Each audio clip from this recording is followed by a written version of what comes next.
먼저 57절에서 68절의 말씀을 보시면 겟세마네 동산에서 가룟 유다의 배반으로 체포당하신 예수님께서는 대제사장 가야바의 집으로 끌려가시게 됩니다. 그곳에 끌려가신 때는 밤이 깊은 시간이었지만 이미 유대 최고법정인 사네드린 공회가 소집되어 있었습니다. 이것은 이미 종교 지도자들은 예수님을 죽이기 위해서 치밀하게 준비하고 모의하고 있었다는 사실을 알려줍니다. 왜냐하면 이 사내들인 공회는 공회에서 열리게 되는 재판은 밤에는 소집될 수 없기 때문이었습니다. 모든 재판은 낮에 열려야 합법적이었습니다. 그럼에도 불구하고 이들은 한밤중에 불법적인 재판을 열고 있는 것이죠. 게다가 6월절 절개에는 재판을 열지 않는다는 관례까지 깨면서까지도 예수님을 재판하려고 했던 것입니다. 이것을 통해 이들은 얼마나 급하게 예수님을 죽이고자 했던 것인지를 알 수 있습니다. 그렇게 여기에서 이미 예수님의 사형은 결정되었고 새벽에 열린 공회는 이것을 추인하기 위한 요식행위에 불과했다는 것입니다. 그렇게 유대 종교 지도자들은 거짓 증인을 내세워 예수님께 사형 선고를 해보려 하지만 정작 예수님께서는 침묵을 일관하시며 결코 자신을 위하여 변호하지 않으십니다. 게다가 얼굴에 침을 뱉으며 주먹질을 하고 온갖 비난과 조롱을 퍼붓는 사람들의 아우성에도 주님은 그저 침묵할 따름이었습니다. 그런데요, 오늘 본문 속의 주님의 침묵은 두려움 때문도 부끄러움 때문도 아니었습니다. 이것은 오직 사랑 때문이었습니다. 마치 도수장으로 끌려가는 어린 양처럼 우리의 죄를 대속하기 위해 잠잠할 수밖에 없는 그 사랑의 침묵이었던 것이죠. 그렇기 때문에 예수님의 이 침묵은 사람들의 마음에 깊은 울림이 되었고 사랑이 되었습니다. 침묵한다는 건 참 어려운 겁니다. 왜냐하면 우리의 내면은 우리 자신을 끊임없이 드러내고 싶은 욕망으로 가득 차 있기 때문이죠. 우리가 사는 시대는 자신의 존재가 잊혀지지는 않기 위해 끊임없이 경쟁하고 자신의 존재를 드높여야만 하는 각축장이 되었습니다. 더욱이 부당한 대우를 당할 때 우리는 더욱 침묵할 수 없게 되었죠. 그러나 예수님께서는 자신에게 내려지는 사형 선고 앞에서도 침묵을 지키십니다. 그리고 묵묵히 십자가를 지시는 것이죠. 그렇게 오늘 예수님의 침묵은 침묵할 수 없는 오늘 우리들에게 큰 무게로 다가옵니다. 따라서 이거는 우리의 삶이 우리의 주변과 사건에 달려있지 않음을 또한 시사해 주는 것입니다. 예수님을 재판하고 사형을 내리는 사람들은 아마 생각했을 겁니다. 이들은 자신의 결정이 예수님의 생명을 결정할 것이라고 생각했을 것이고 이 모든 일이 하나님의 섭리 아래에 이루어지고 있음을 짐작조차 할 수 없었을 겁니다. 그렇기 때문에 그 결과 또한 알 수가 없었던 거죠. 이들에게는 지금 눈앞에 보이는 모습만이 전부였던 겁니다. 그러나 예수님께서는 십자가의 대속을 그들의 결정 때문에 이루시는 것이 아니라 그것과는 상관없이 이루시고 계신다는 것이죠. 사랑하는 성도님 여러분, 우리는 하나님의 뜻, 하나님의 섭리 아래에서는 침묵할 수 있습니다. 우리는 지금 보이는 것이 전부가 아닌 것을 알게 되면 기다릴 수 있다는 것이죠. 그렇게 때로는 침묵은 사람을 살리고 부끄러움을 덮을 수 있는 것입니다. 또 이런 침묵은 하나님의 일하심의 통로가 되기도 하는 것입니다. 오늘 예수님의 이 침묵은 상황을 모면하기 위한 그 침묵이 아니라 오히려 하나님의 영광을 바라보는 그 침묵이었습니다. 그것은 다음 날이면 예수님을 고발하던 대제사장들과 서기관들, 때리고 침 뱉었던 이들, 십자가에 못 박으라고 소리 지르던 사람들, 이 모두를 두 팔에 품고 안아야 하는 그 십자가의 사랑을 준비하는 침묵이었기 때문입니다. 이어서 69절의 이하의 내용을 보시면 우리말에 이런 말이 있습니다. 어려울 때 친구가 진짜 친구라는 말이 있죠.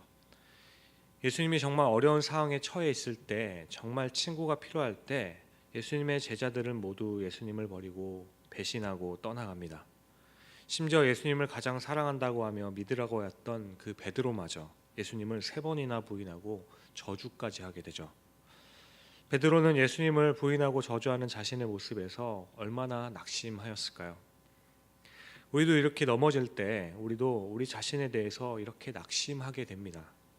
그러나 우리의 소망의 진정한 근거는 우리의 능력과 착한 행실이 아니라 우리 주 예수 그리스도를 내어주신 그 하나님의 사랑이라는 것을 기억할 수 있어야 하겠습니다. 우리가 하나님을 택한 것이 아니라 하나님께서 우리를 택하신 것입니다. 겟세마네 동산에서 예수님이 체포당하셨을 때 모든 제자들은 예수님을 버리고 도망쳤습니다. 하지만 베드로는 예수님을 따라 가야바의 바깥뜰까지 쫓아오게 되었죠. 이 모습을 통해 우리는 베드로는 진심으로 예수님을 걱정을 하였고 재판의 결과를 알고 싶었다는 것을 우리는 알게 됩니다. 그런데요, 가야바의 뜰에 모여있던 사람들 중에 한 여종이 베드로를 알아보게 되죠. 그러자 베드로는 소스라치게 놀라 무슨 말을 하는지 모르겠다 하고 그 자리를 피하는데 얼마 가지도 못하고 또 다른 여종에게 자신의 모습을 들키고 맙니다. 이때 베드로는 또 예수님을 부인하게 되죠. 이렇게 3번이나 예수님의 이름을 저주하고 맹세하면서 부인하게 됩니다. 사실 베드로는 예수님을 진심으로 사랑하는 사람이었습니다. 그는 예수님을 위해서라면 목숨도 내어줄 수 있을 만한 마음이 있었던 사람이었습니다. 그런데 왜 이렇게 예수님을 부인하고 저주하는 모습의 신앙인이 되었을까? 이것은 자신의 능력과 신앙을 과신했기 때문입니다. 사랑하는 성도님 여러분, 우리의 신앙은 우리의 결심과 의지로 되는 것이 아닙니다. 성령의 능력과 인도하심을 따라 승리하는 인생과 신앙생활을 할 수 있다는 것입니다. 예수님께서도 어떻게 그 십자가의 고난과 역경을 이겨낼 수 있었습니까? 그 비결은 바로 겟세마네 기도에 있었다고 생각합니다. 예수님께서는 십자가를 지시기 전에 하나님 앞에 나아가 땀방울이 핏방울이 되기까지 기도하셨습니다. 자기 자신의 육신의 그 의지를 꺾고 내 뜻대로 마옵시고 아버지의 뜻대로 되게 해달라고 간절하게 기도하셨습니다. 이렇게 기도로 성령의 능력을 덧입으셨기에 십자가에서의 그 승리를 거둘 수 있었다는 것이죠. 하지만 오늘 바로 전에 본문을 보시면 그 겟세마네 기도에서 베드로와 제자들은 그 시간에 육신의 피곤함으로 잠에 빠져 있던 것을 기억합니다. 깨어 있어야 할 때에 깨어 있지 못하고 영적으로도 잠들어 버렸던 것이죠.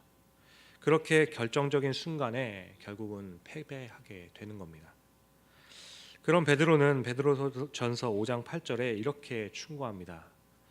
근신하라 깨어라 너희 대적 마귀가 우는 사자와 같이 두루다니며 삼킬 자를 찾나니.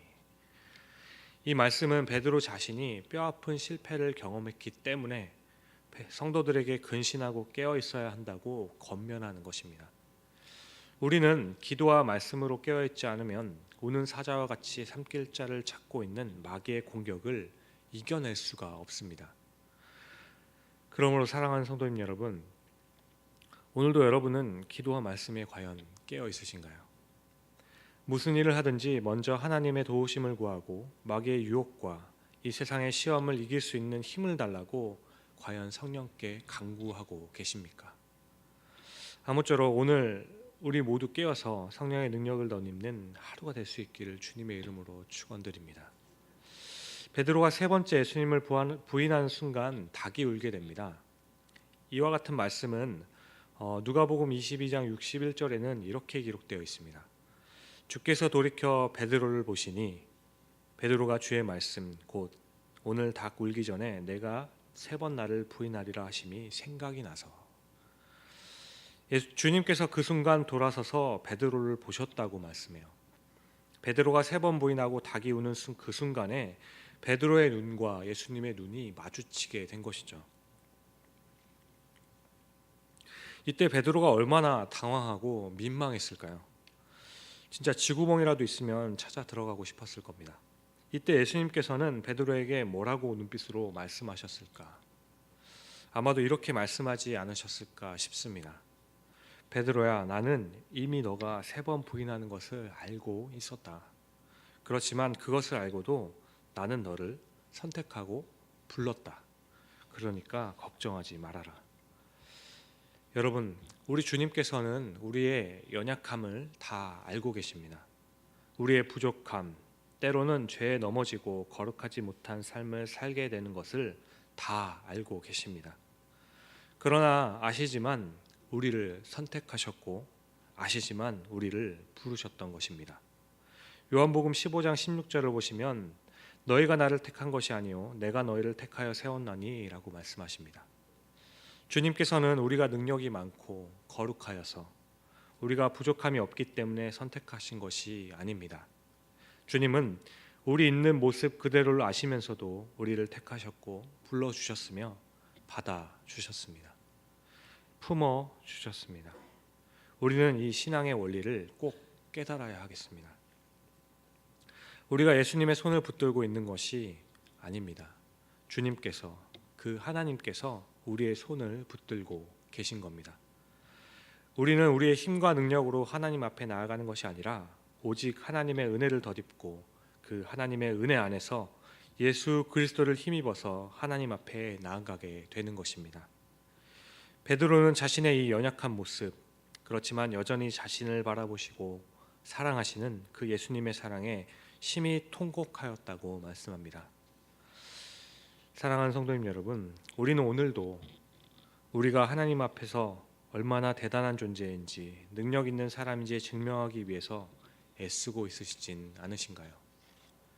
우리는 우리를 하나님 앞에 증명하려고 애쓰기보다는 우리의 있는 모습 그대로를 아시면서도 품어주시고 사랑하시는 그 주님 앞에 우리를 맡기는 것이 필요할 줄로 믿습니다. 따라서 오늘도 이 은혜를 힘입고 성령의 능력을 힘입어서 하나님 앞에 나아갈 수 있는 우리 모두가 될 수 있기를 주님의 이름으로 간절히 축원드립니다. 기도하시겠습니다.